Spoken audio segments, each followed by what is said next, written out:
नमस्कार, मैं शिवानी और हम एथिक्स देख रहे हैं। एथिक्स का जो हमारा 70 डेज़ का चैलेंज था उसमें आज हम डे 31 वाला क्वेश्चन डिस्कस करने वाले हैं। ये हमारा लास्ट वाला क्वेश्चन है। इसके बाद ये सीरीज़ हमारी फिनिश होती है और इसकी मैं प्लेलिस्ट बना दूंगी ताकि आपको मल्टीपल टाइम्स रिवाइज करने के लिए आसान हो। तो चलो देखते हैं क्वेश्चन क्या है। तो क्वेश्चन ये है, conscience keeps ethics from fading when faced with a tough decision, discuss in context of civil servants. 150 words में ये क्वेश्चन हमें डिस्कस करना है और इस क्वेश्चन में कंसाइंस के बारे में पूछा है।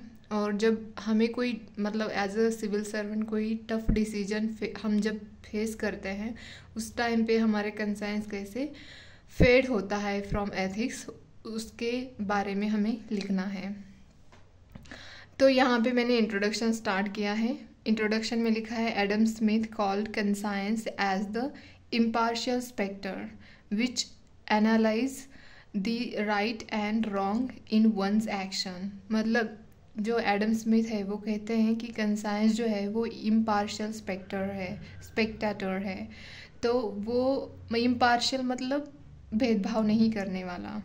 तो वो क्या करता है, वो एनालाइज करता है कि क्या सही है, मतलब किसी व्यक्ति के एक्शन में क्या सही है और क्या गलत है, ये बताता है। इसको हम कंसाइंस बोलते हैं। तो civil servants are often faced with tough decisions where ethical dilemmas emerge. It is their conscience that then enables timely decision making. मतलब जब सिविल सर्वेंट अपनी जॉब कर रहे होते तो वहाँ पे ऐसे वो एथिकल डिलेमा देखते हैं जहाँ पे एक्शन लेना या डिसीजन लेना बहुत डिफ़िकल्ट होता है कि अगर इस तरह से अगर आप सही भी ले रहे हो तो भी आपको लगता है कि कहीं ना कहीं गलत हो रहा है। तो डिलेमा तो पता है ना, जहाँ पे दो वैल्यूज़ की कन्फ्लिक्ट होने लग जाती है तो बहुत टफ हो जाता है वहाँ पे। तो वहाँ पे कंसाइंस जो होती है हमारी वो हमें हेल्प करती है डिसीजन मेकिंग में। फिर देखते हैं कि कंसाइंस डेवलप्स एज, कैसे कंसाइंस डेवलप होती है किसी भी इंसान के अंदर। एक तो प्री कन्वेंशनल स्टेज होती है फर्स्ट, जहाँ पे अपब्रिंगिंग वहाँ पे बढ़ने लग जाती है हमारी कंसाइंस, जो कि sense of right and wrong, क्या सही है और क्या गलत है, ये हमारे समझ में आने लगता है। सेकंड वाली है कन्वेंशनल स्टेज है, जहाँ पे हमें लॉज और रूल्स ये सब पता होते हैं। और जो पास्ट कन्वेंशनल स्टेज है वहाँ पे अल्टीमेटली पर्सन्स आर जज of right and wrong. Last stage होती है कि वहाँ पे हम अच्छी तरह से जज कर सकते हैं कि क्या सही है और क्या गलत है।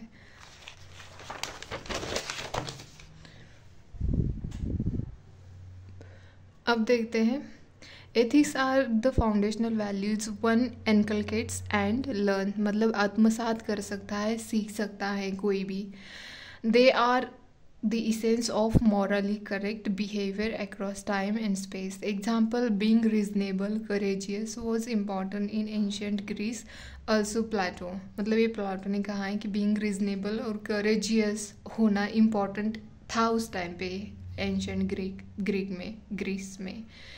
तो however when ethics fade in the presence of, जब भी एथिक्स फेड होता है तो क्या होने लग जाता है, पर्सनल कमिटमेंट जो होती है उसमें दिक्कतें आने लग जाती है, करियर एम्बिशंस होता है या पॉलिटिकल प्रेजेंस जो भी है, और लीगल लूप होल्स निकल के आते हैं। जहाँ पे एथिक्स नहीं है, एथिक्स भी तो यही हमें सिखाता है कि जो स्लाइट डिफरेंस है कि क्या सही है और क्या गलत है, यही तो एथिक्स सिखाता है हमें विथ रूल्स एंड रेगुलेशन के साथ।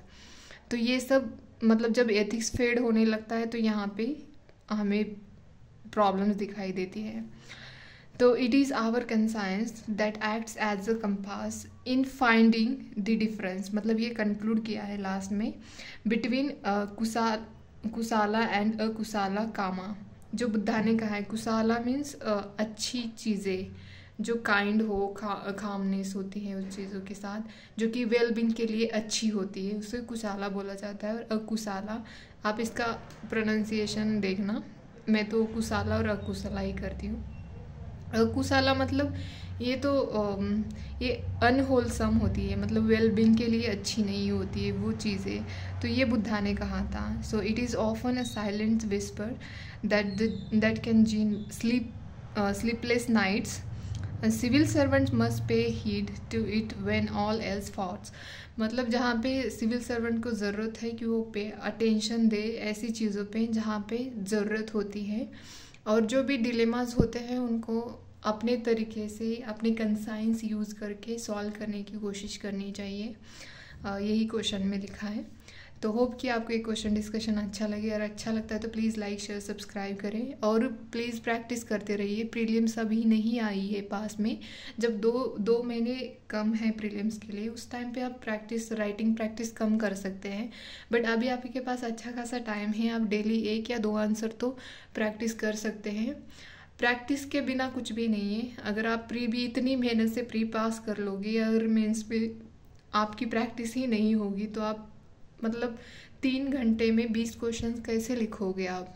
तो प्रैक्टिस करना ज़रूरी होता है। हमारे ब्रेन को वैसे मतलब डेवलप करना है कि हाँ, हमें एक क्वेश्चन जो है वो 2-3 मिनट में फिनिश करना है। इस तरह से हमारे ब्रेन को हमें आदत लगानी है, तो इसीलिए प्रैक्टिस ज़रूरी होती है। तो प्लीज़ प्रैक्टिस करते रहिए और टाइम पास मत करिए। अगर आपको सच में लगता है कि मुझे यूपीएससी क्लियर करनी है तो बिल्कुल इधर उधर की चीज़ें ढूंढते मत बैठिए।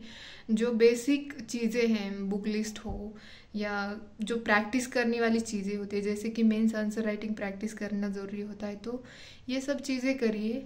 और टाइम पास के लिए बहुत सारी चीज़ें अवेलेबल हैं, तो उससे दूर ही रहिए। तो बस इतना ही कहना है।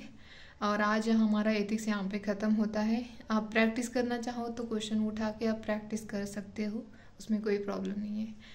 तो आज के लिए धन्यवाद।